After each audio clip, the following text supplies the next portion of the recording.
Today on Straight Talk Africa, some of the key events that are expected to shape the continent in 2019. That discussion is coming up next right here on Straight Talk Africa. Hello, welcome to Straight Talk Africa, live from the Voice of America headquarters here in Washington. I am Shaka Sali, and today we are taking a look at the political realities that are dominating the news and are likely to reshape Africa in 2019. Over the past 12 months, across Africa, a number of crucial elections have taken place that will set the political stage for 2019. VOA's Zoe Laudaki has more. 2018 was an election year unlike any other in Africa. Voters in Zimbabwe went to the polls for the first time in nearly 30 years without longtime leader Robert Mugabe as a candidate after he was forced to resign. The winner was Emmerson Mnangagwa, a fellow member of the ZANU-PF party. But many Zimbabweans say little has changed since Mugabe left. They've been failing since 1980, so we can't expect them to do anything now. Ethiopians entered a new political era with the nomination of new Prime Minister Abiy Ahmed. Ahmed introduced sweeping reforms, freed political prisoners, pledged to open key sectors of the economy to foreign investment, and ended decades of war and mistrust with its former foe, Eritrea. Ahmed has been hailed around the world and at home for his achievements. Our country is thirsty for a good person and a good leader. Our country is thirsty for someone who can bring unity and stability. The historic reconciliation between Ethiopia and Eritrea led to the reopening of the border for the first time in 20 years. Now everyone can see what the benefit of peace is, the benefit and the effects of war and conflict that took away lives, destroyed properties, and caused pain to many. In West Africa, Nigerian President Muhammadu Buhari's announcement that he would run for re-election was met with mixed reactions. He faces a tight election battle in February 2019, and his critics say that his long-standing anti-corruption agenda has failed to yield any major convictions. They also say that he's failed to handle the economy properly, which has resulted in the country falling into recession. What we expected is not what we are seeing.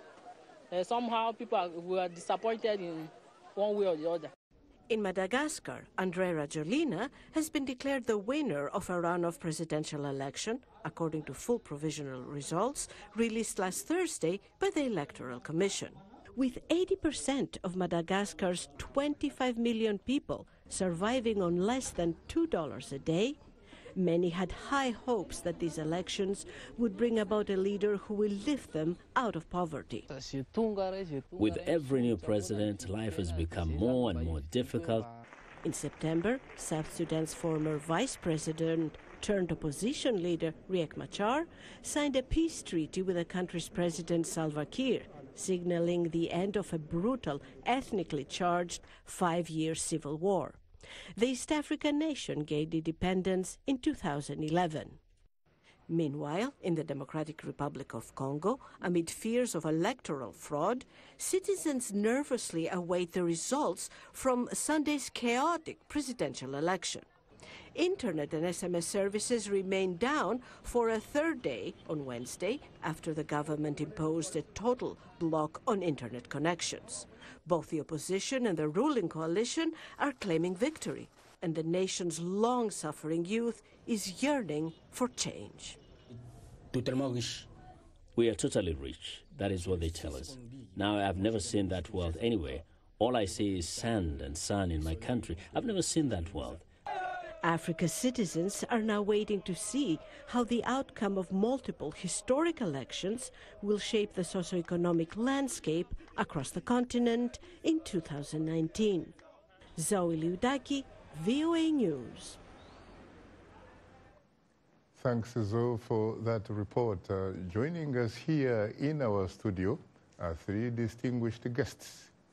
Wafamei Elamin, a Sudanese diaspora advocate, activist, and vice president of Moving Forward Sudan. Mira Woods, of Africans Rising for Justice, Peace, and Dignity. And last but not least is Doctor, at least according to the German protocol, Abdul Karim Bangula, Professor of Political Science at American University's Center for Global Peace. Well, I have to say, ladies and gentlemen, that I'm profoundly honored and exceedingly humbled to have the opportunity to host the three of you on Straight Talk Africa, and in particular, you for the first time. Yeah, thank you so much for having me. It's an honor to be sitting on the panel with these lovely people and to just talk about our country and our continent. You're most welcome, and of course, you probably had me when I alluded to the fact that you're looking at two individuals that have, in one way or the other, really contributed so much to such an extent that I am very proud of regarding them as some of those who have helped to build and shape this program, Straight Talk Africa. Thank you for that contribution. We are so honored. We can't believe it's 18 years now. And so we credit your vision and hard work for building what we see as quite a powerful institution. So thank you for helping us start the year with Straight Talk Africa. You're most welcome. I think that this program can probably demonstrate and, in fact, go out to prove, especially those critics who think that Africa cannot work. It can work. Leadership and hard work. Leadership and hard work. And, of course, it takes more than one. It takes two and perhaps more to raise a child, as they say. Mm-hmm. Well, let's talk about the mother, father that is called Africa. What is your report card so far? You obviously look like you belong to a very recent generation. Yeah, so as you can see, I'm a millennial. Mm-hmm. I'm a Sudanese American, and I'm proud of both identities. And, you know, I feel like even though I'm far from Africa, and I'm sure we can all relate, it feels like Africa never left me and my family. So carry it with me everywhere, carry Sudan everywhere I go.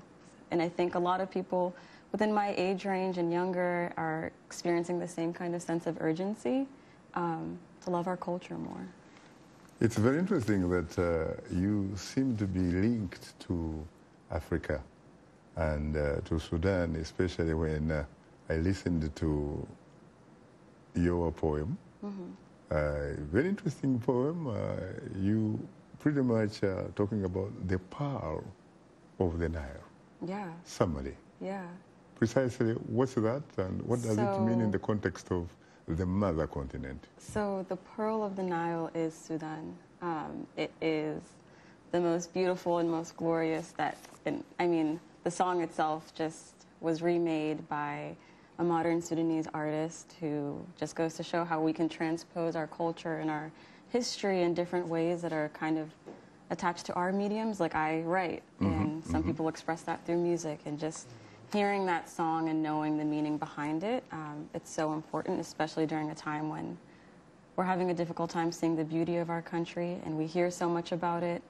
And as a member of the diaspora, being so far removed from it, you have to create these connections on your own. You have to build them and foster them and grow them. That's talking to our parents, talking to our uncles, connecting with Sudanese people all over the world.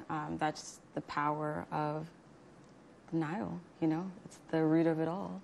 Very interesting, Wafa. The last time I checked, Sudan's claim to the Nile is pretty much that both the White Nile, which originates from Uganda, and the Blue Nile, which originates from Ethiopia, converge right there in the Sudan before heading on to Egypt and the rest of the world. Yeah. So why would this claim really be justified and not Uganda, not Ethiopia?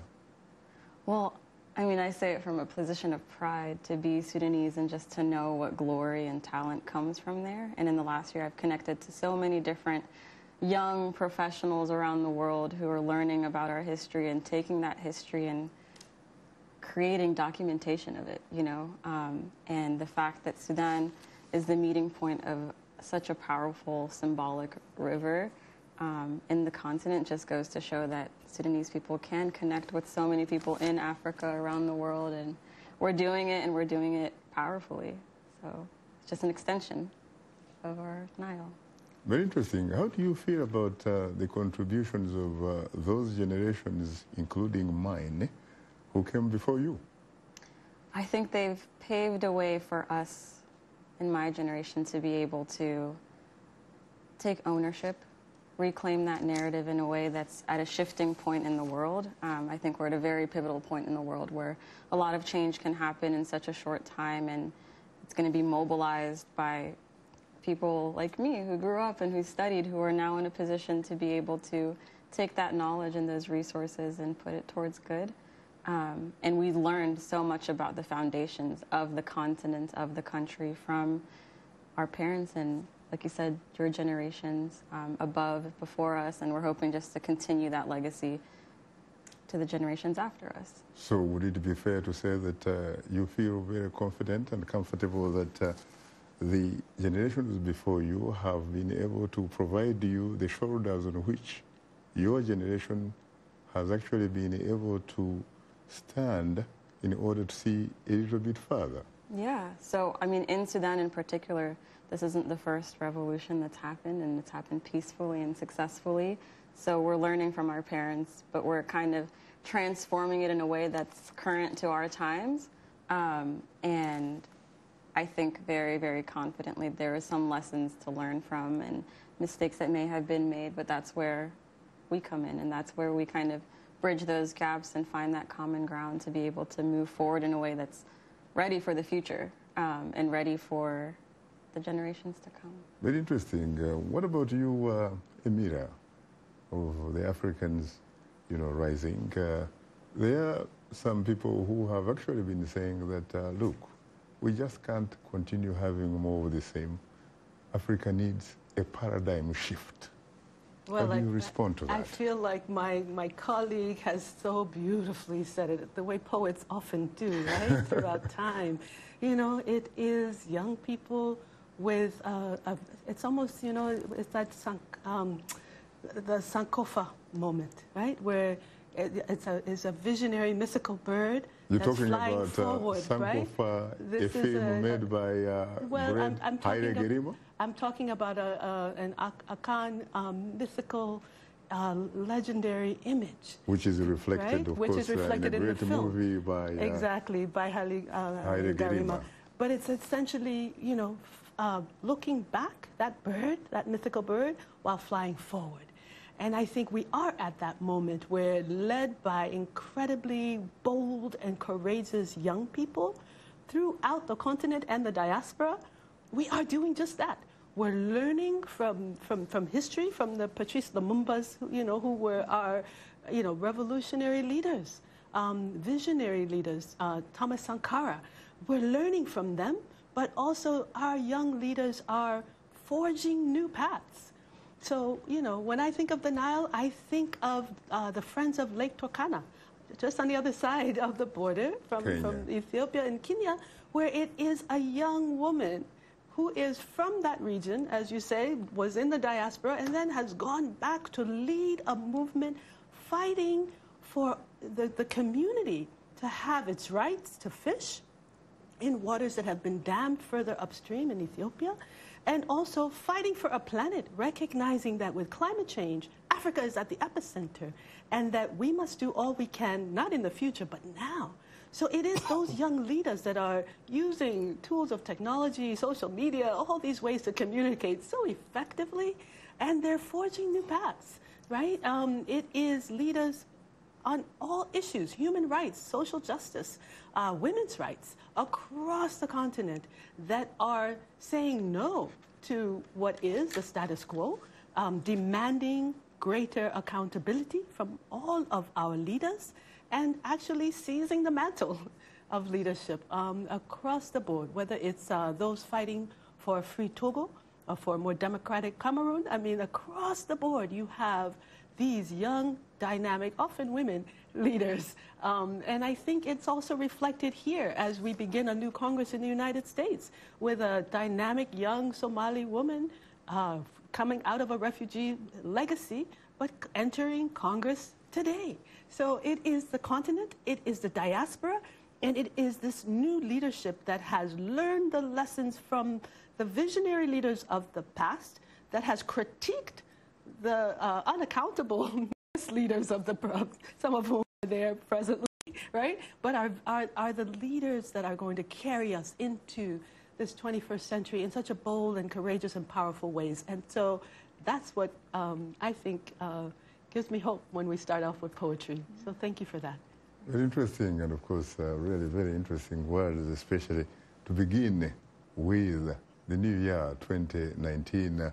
Hail Doctor, or is it Hail Mr., or at least according to German protocol, a person or an individual that has more than one PhD, who is normally called a doctor. For the Germans, they say doctor, doctor, if you have two. Now, the fact of the matter is we're talking about a guy here who has not one, not two, not three, not four, but in fact, 5 PhDs. And we're talking about and PhDs, not honorary doctorates of, of science or arts or whatever, but actually and PhDs. How do you do it? Well, it depends who you talk to. If you talk to my student, they say it's crazy, or others will say it has no life. Maybe not having a life may be the right answer. At UCLA, we used to call it, when I was a graduate student doing the only PhD I can claim, we used to call it a pretty hard date. And there are others who called it, Yeah.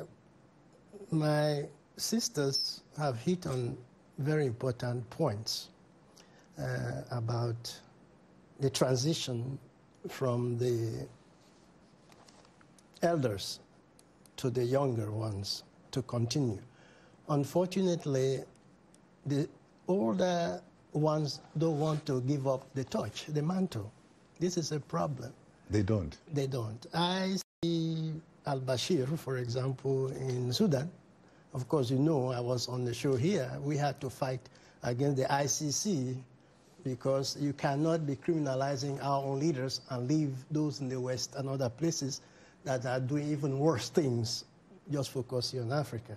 But it comes to a point where a leader has to give up something. In West Africa, I have something we call the Wahala. That's trouble. I call it the Sudan Wahala. If you look at Sudan's more current history, every trouble or every steering always have begun in December. It was December 15, 2013 that all hell broke loose when the current 5-year civil war in South Sudan take place, and it continues, and with no end in sight. And now it's December 19, young folks are now protesting in Northern Sudan for change. At what point does my good friend al-Bashir, who I like personally, because when you deal with somebody at a particular level, there's some amity that is very special. You know him well enough? Well, not well enough, but let's just say we've walked around this ambit to get to know who the person is. Because there are certain struggle you struggle as a people against the outsider who is trying to infringe upon your people. That's one struggle. But internal struggles have to be taken care of in a family way. And I would hope that he can decide to give it up to the new generation to run with this, to take the torch. But what about... I'm afraid, though, that if he doesn't, there's only one alternative of removing him, and that is through a military coup. And this is something most of us don't want to even think about. You know, but it seems like that's usually the only way, the only time some of our elder statesmen listen. Yes, sir.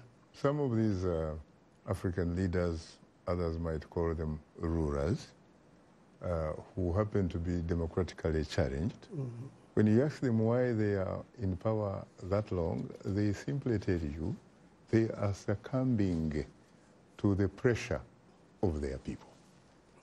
Who are those people when they actually talk about power belongs to the people? Well, that's the question we'll be asking. When we talk about the democratic project, it has done very well in Africa. That is, if you measure a democratic project in terms of elections, who wins, who comes in, you would give it an A+. Election as an event? Event, yes. But we know, I've done several studies. How much really, I mean, when you talk about elections, how much are in fact those elections? Do they in fact meet the democratic threshold of an election, or do they in fact meet what some have characterized as selections?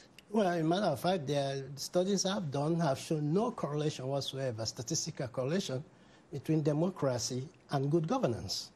And this is where we have to start putting the emphasis on. There is no correlation between democracy and peace.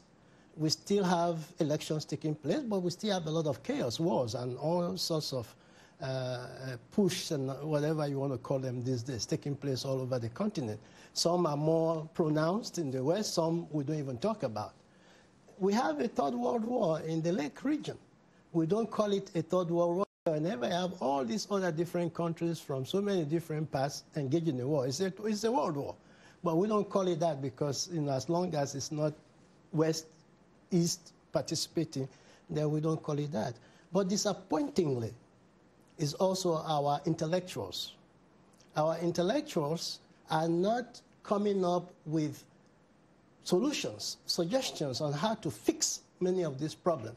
What has happened now... So what actually makes them intellectuals? Well, that is now the $2 million question.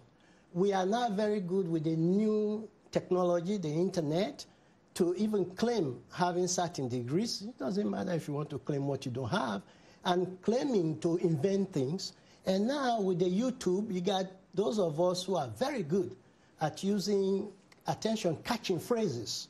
So that way we are popular, people want to listen to us, people want to hear us. But at the end of the day, what we suggest is vacuous because it's not based on any deep intellectual or deep thinking, whereas we can come up with what our Asian people used to call the rhetoric, or what they call in Kiswahili, putting the heat on the stove and then let it cool off and all of those things. We don't do it anymore. Now we are more happy to say things that make people feel good.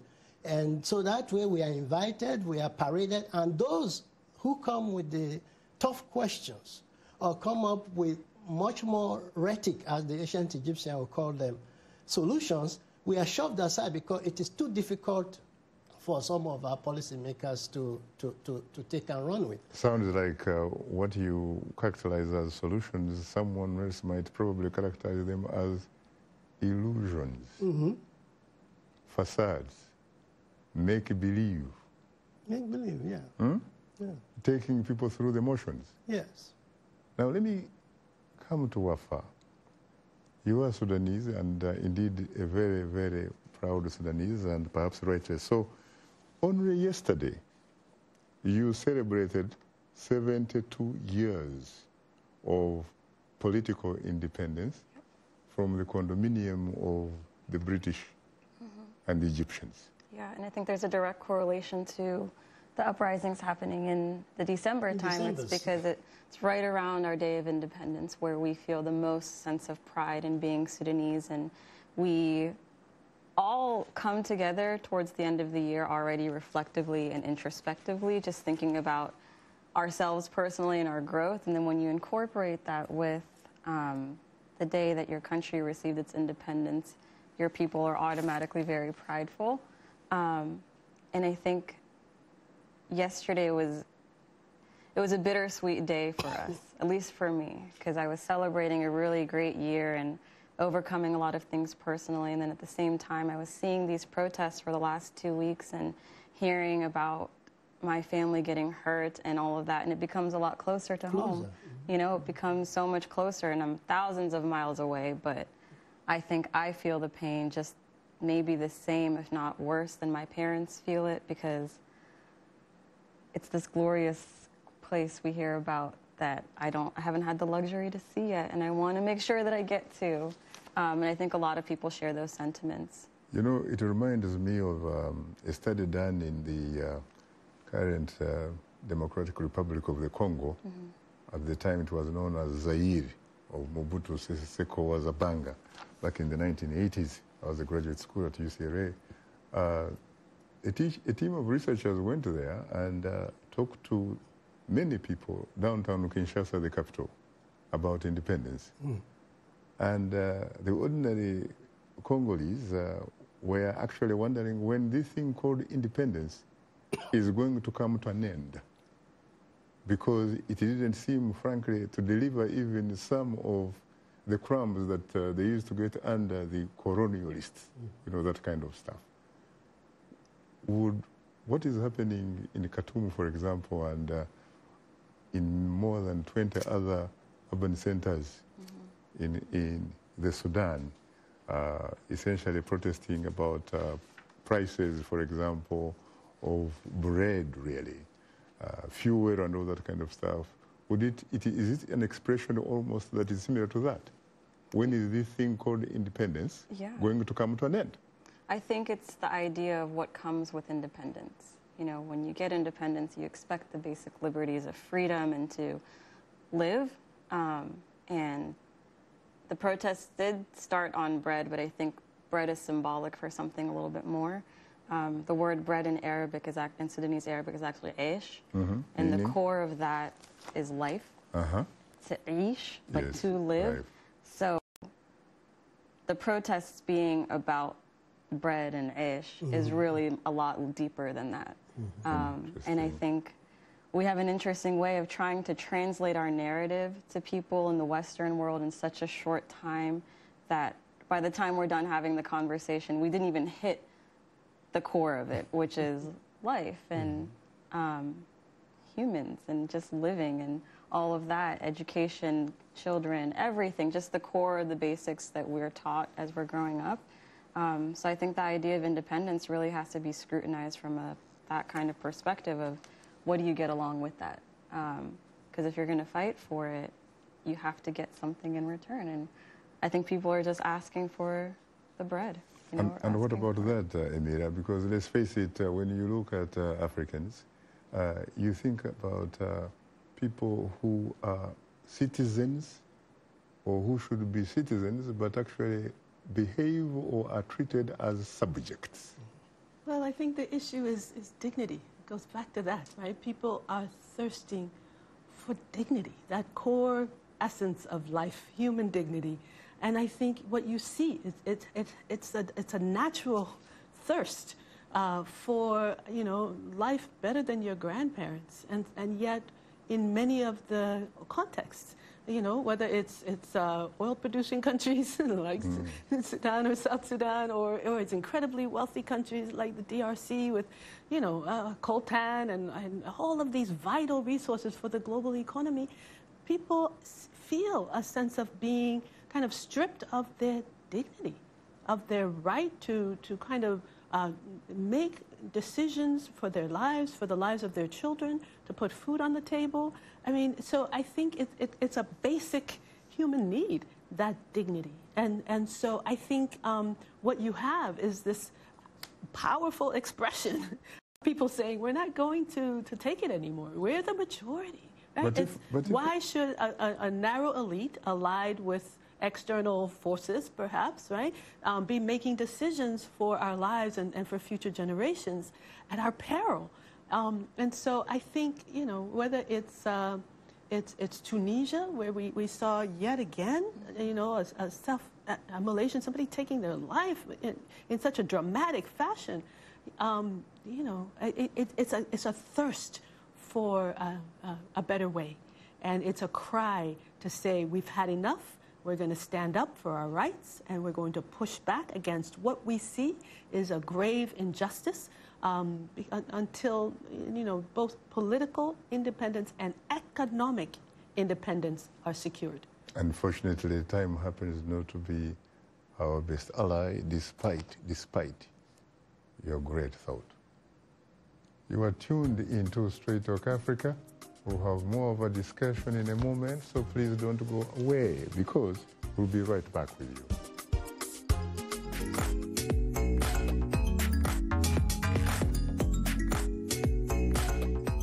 Voices, we're talking about the news and issues you're talking about, sharing stories of development and growth across Africa, around the world, and in our lives. Topics that inform, empower, and change the rules. It's time for Our Voices with me, Haiti Adams Fitzpatrick, and Hadiza Kiari, and Ayan Bior, and Orion Itangi Shaka.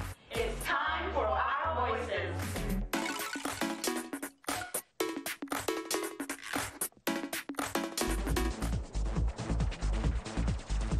We are able to touch on things that are important to people on an everyday basis. We hope that our viewers are getting inspired when they watch our show. They're getting a view of the world from a different perspective, things that perhaps are not in their immediate vicinity. Today, I could put in on the show something that is a little different, a little unique, and this gives me that inspiration to come to work. A reminder that we appreciate all of the audience feedback. Straight Talk Africa streams live every Wednesday on Facebook, and you can also watch us live on your mobile device. Just download the VOA mobile app. Now let's look at what's on tap for next week's program.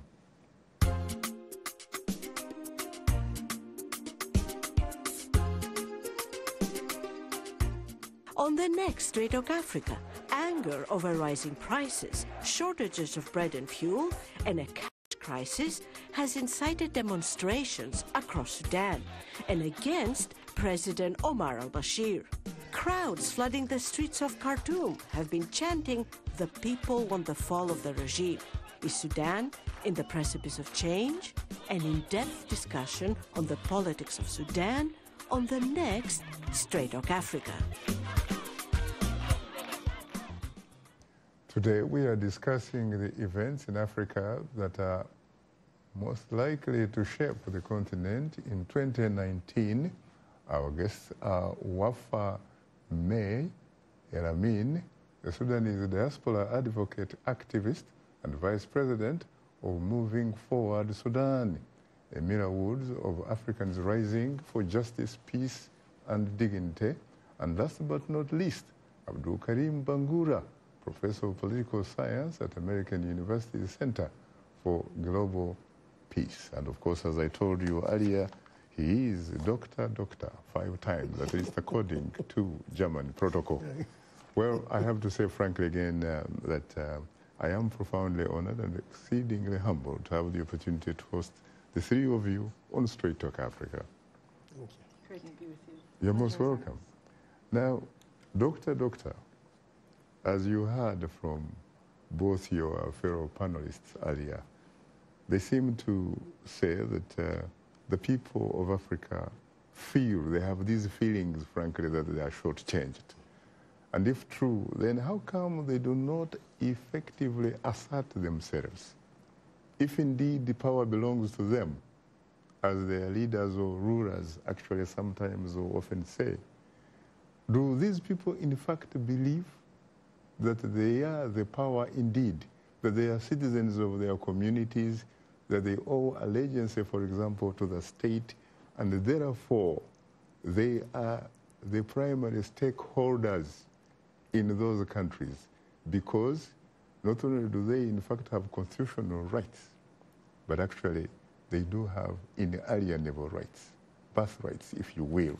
But how come they actually behave as subjects who owe allegiance to an individual authority who might be a king, a presidential monarch, an emperor, or a kabaka? That's a loaded question. With no rights, basically, because they can only hope for privileges handed to them by these individual authorities, really. Well, whether or not the people really are the power is relative. From an idealist perspective, they are supposed to be the power. They are supposed to be the decider of who rules them. But from a realist they participate in the processes like elections. In the elections. And results are supposed to be reflections of the will of the people. Their participation. But the realpolitik is a different reality altogether. My sister Almira from Liberia, we have a common friend, Dr. George Kia, who went and ran for the presidency 2 elections ago. By the time he would leave Monrovia to go to the next town to campaign, Ellen Sirleaf has already been to 3 towns. By the time he gets there, they say, what are you showing up here for? We've already eaten the rice and the meat. Because of the differences in the mode of transportation? She has the helicopter to fly around, and he has to drive through those rugged roads to go from town to town.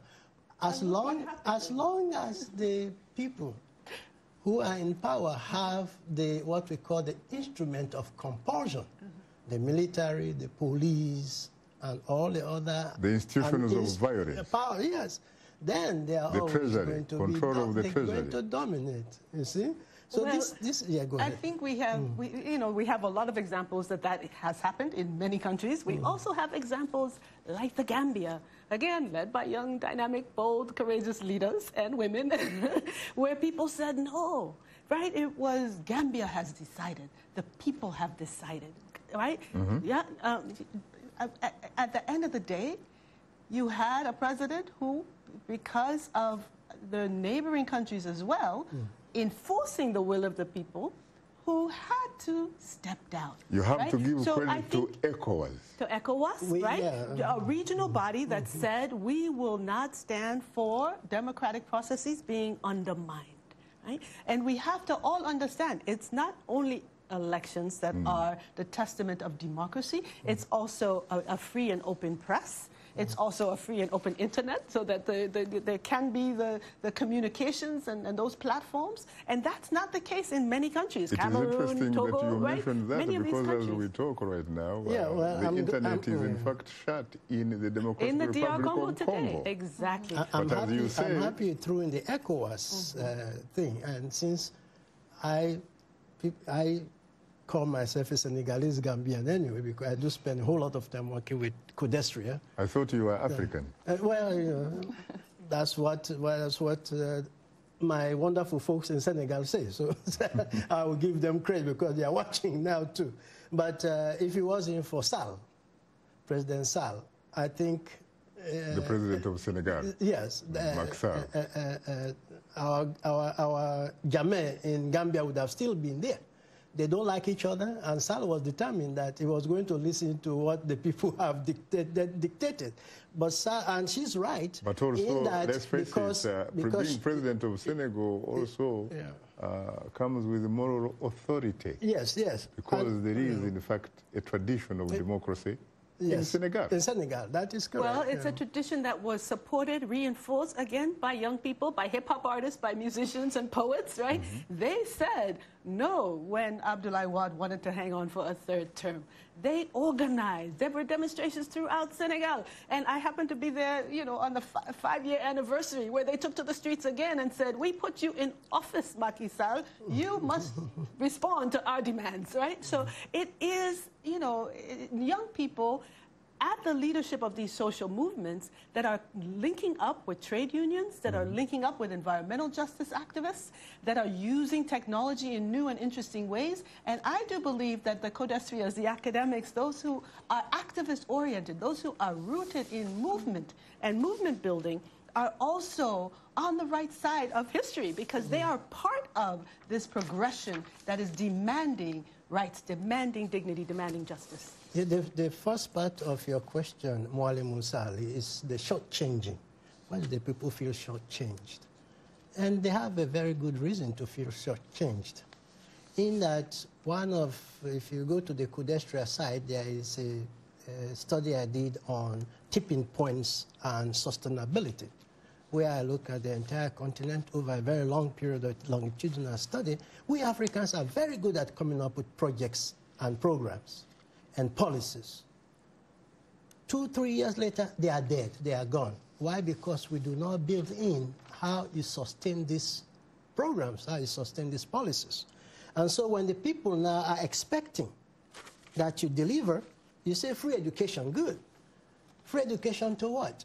When the system itself has some structural problems that are not going to make the education any effective. So now the people are looking at where are our kids going to be so smart, be so productive, be so educated in this free education that they can come back and really contribute to the society. That is not done because in our plans, in our programs, we fail to build in sustainability aspects. And we have to be very careful also that many of our countries in Africa are on the tipping point. They're on the edge. South Africa is a good case in point.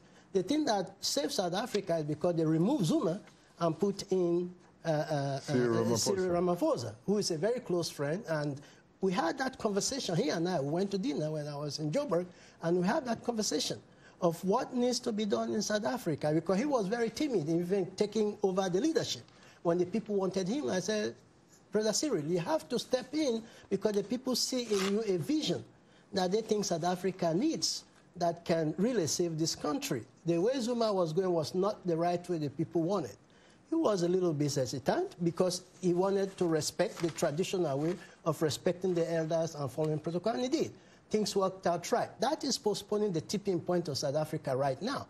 A lot of protests, a lot of schisms, a lot of South Africans hating other Africans who died for their independence, what now they call xenophobia or whatever term people want to use. So we have to also start paying very close attention to those societies, those governments that are the tipping point. Cameroon is a case in point. But Professor, let's stay a little bit in South Africa. What about the fact that South Africa has demonstrated that it actually does have strong institutions that happen to be independent, and that the ruling ANC itself, in fact, is sufficiently democratic? That is correct. Because not only has it recalled Jacob Zuma, but you also know that it actually recalled earlier Thabo Mbeki. And still survives. Okay, let's give all credit. ANC is the oldest political party on the African continent, been around for over 100 years. But the ANC is in trouble, let's be frank, right? There are pressures to the left of the ANC because the ANC has, as far as many, those same, young people started out a demonstration for fees must fall. School fees were the issue, right? It was a tangible thing. Fees must fall, transferred into Zuma must go. Economic, political, combined. Young people, also trade unions say the ANC is not meeting our needs. And they are putting pressure on the ANC. So we have to look to South Africa going into these elections. I think there will be continued pressure on the ANC from the left. They will have to pay attention to kind of their own legacy of things like the Freedom Charter that said we're going to put the resources of the country to the best interests of the people of the country. I mean, so some of those ideologies actually speak against a path of neoliberalism that many would want to follow, whether, again, the World Bank, IMF saying you can't have free education, you can't have low school fees, in spite of the pressure for the people for those services. So I think the pressures will continue, and I think it will force the ANC to remember its own roots, and I think there may well be some very strong political pressures from the left, just as you see, quite frankly, here in the U.S., right? These political pressures from the left of people saying we want free education, we want affordable health care, we need those essential services because they will ensure the well-being of our people and of future generations. And we want to protect the planet for the long term. So these demands are being heard all over the continent and in the diaspora, and so I think we've got to move beyond the bubble of the leaders, the elites, and recognize that the real power is it's rooted in communities of struggle that are demanding a different way. So if I heard you correctly, you are basically talking about the compelling need for social, economic, political justice. And environmental, right? Because many of these leaders are thinking about the present with the climate catastrophe that we're in, and that Africa is at the epicenter, and ways through that will bring both decent jobs, right? Technology that's going to bring clean jobs and also protect the planet for the future. That brings me to the issue of the need for civic education. Yeah. For people to have an opportunity to know what they are and what their power and what the possibilities are, if in fact they can mobilize, organize, and not agonize. Because in South Africa in particular, the country is still lacking, again, the issue of strong institutions. Independent judiciary, for example. You have an independent, or at least something akin to an independent media, which helps to bring about checks and balances and all that kind of stuff. But what about across the continent? How do we bring about civic education, sincerely? I think there will be many ways, and you see now social movements are doing it. There are, again, it's through music, it's through ways that you reach people's hearts, right? But the Democratic Republic of the Congo, it is young people that are sharing information.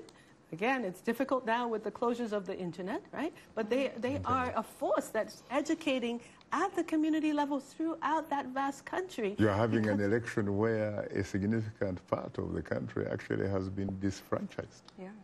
The eastern part of the Democratic Republic of Congo, which is, some say, is in fact the stronghold of the opposition political parties. You still have what they call an election, and you're supposed to get results next week on Sunday. Without a doubt, it seemed as a scam election, let's be frank, right? All the issues of the voter machines and all of these problems, the scale is tipped in the hand of the ruling party. That is clear, right? I think the issue that we're discussing here is the forces to counter that. Those forces are very much alive throughout and that's not limited Congo. to DRC. It is pretty much really the vast majority of African countries are like that. We have, of course, a few exceptions. We should talk about, for example, Madagascar, the island republic of Madagascar. They did it. They just did it. How did they do it? Can other African countries learn from that type of template? Well, I think we have Botswana about to go to elections also in 2019. Right. I mean, they have a history of transfer of leadership. I mean, you know, of creating institutions. I think there are examples there. They need to be replicated in other areas where they do, except that the ruling party is the same party that regained its political independence from the British in the mid-60s. I think another key thing to add in with the importance of civic education, we also have to equally educate the grassroots initiatives about their opportunities in civic involvement. And I think we experience that so much, especially in Africa and within our countries. Tribalism separates us so much from the access of resources that as we're educating people who may not know that their voice can be heard and there is a democratic approach to things, we have to equally accompany that with the lessons that they can learn to fine-tune and cater through their civic institutions to be able to advocate for their rights, to be able to advocate for the changes they want to see. And I think that's where this idea of sustainability that you were speaking of, Doctor, earlier comes in, of incorporating those kinds of conversations as we make political decisions and talking about the whys and what's successful and what isn't. So I think finding that common ground is super important, and I think 2019 is going to be that year for Wafa, there are some people who say that your generation really has a great opportunity that probably has not been seen in centuries, really. Yeah. Because you're looking at a guy like me, I am a beneficiary of what I call the Gutenberg factor, the printing press. But you guys, you are social media. Yeah. You are young, you are educated, you are more exposed, and guess what? You are the majority on the continent. How do you turn Africa around? I think it goes down to passing the torch and not only passing it, but kind of sharing the responsibility of making that change. Because I think my generation, I can see very clearly, like I have younger cousins who are on phones and they're 3 years old.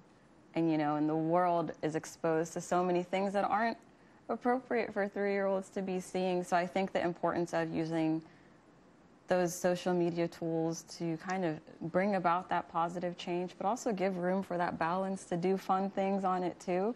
I think that's going to play such a big role in turning Africa around, is letting the voices be heard in different mediums and different platforms, and letting those voices contribute to the change that will impact them. And I think that's pivotal of what's happening right now. And you can see that with the panel, like we're all so different from each other, but we're learning about the ways that we can work together and work for our continent as a whole. Because we are listening to each other, among other things. Yeah.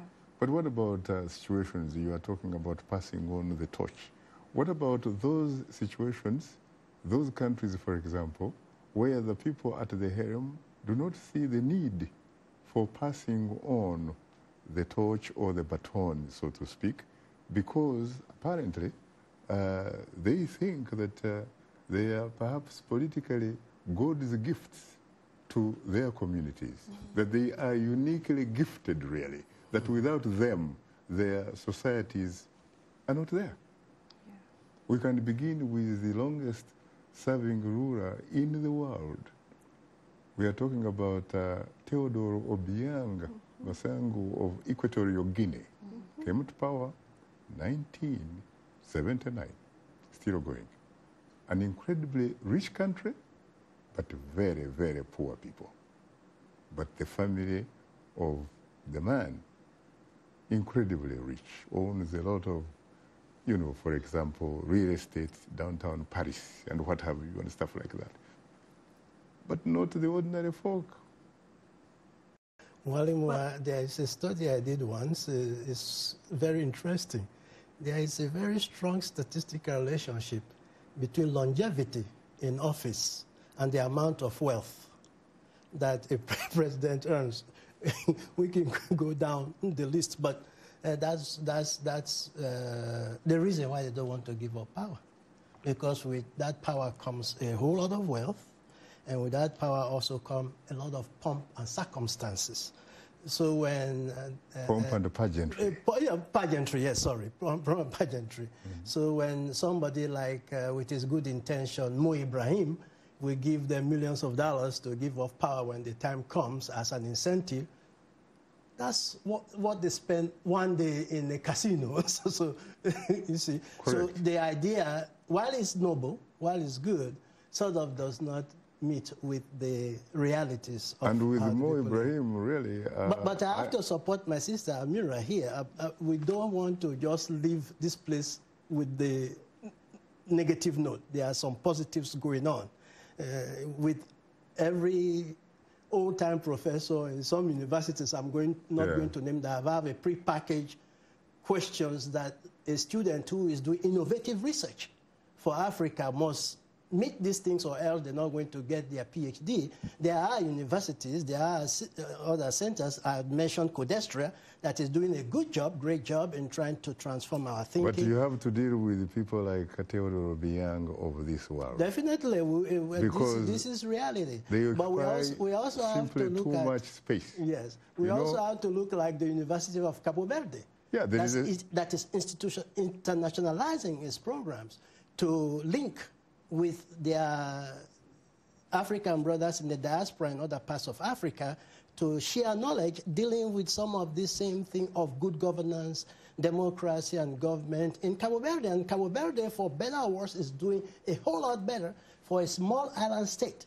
than many of our states in Africa, especially in the ECOWAS region. Now, be quiet. I just thought I'd say that, so that way we don't live here thinking that everything is dooms. There are a lot of good things going on. There is a saying that all of life is really about passion, action, and reaction. And to ignore the passion, the action, the reaction of your time or generation, you are not going to get anywhere. And I think that is the way we have to look at it. Because we also have to look like the University of Cabo Verde. Yeah, that is internationalizing its programs to link with their African brothers in the diaspora and other parts of Africa to share knowledge dealing with some of this same thing of good governance, democracy, and government in Cabo Verde. And Cabo Verde, for better or worse, is doing a whole lot better for a small island state than many of our states in Africa, especially in the ECOWAS region. There is a saying that all of life is really about passion, action, and reaction. And to ignore the passion, the action, the reaction of your time or generation, is to risk having not really lived at all, That is to true. occupy space. You have a situation like Theodore Obiang, who obviously all the facts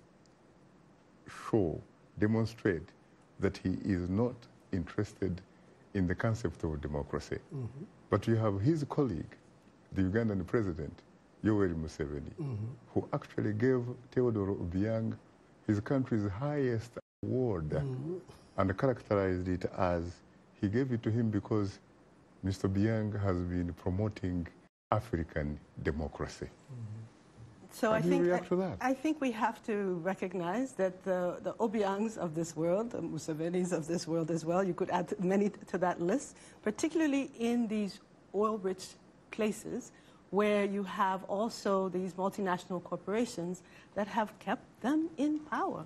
So there is a geopolitical context in which they have maintained their dominance. Or a sort of conspiracy. Yes, for so many decades. I think we've got to put that on the table squarely as well, and to say that, you know, change comes regardless. People pressure, again, social movements, trade unions, forging different paths to say we're going to hold these rulers accountable, we're going to hold these multinational corporations accountable, and, you know, we quite frankly have to also say the foreign militaries that are protecting the multinationals are also going to be scrutinized and critiqued. And so it's a whole picture of the local elites, the multinational corporations, and the geostrategic allies that have been on the wrong side of history. And I think people throughout the continent are saying, we demand our rights, we demand our dignity. So all the issues I like that because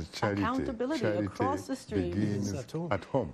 Yeah. And Professor, you had been talking about the need for African intellectuals to step up to the plate.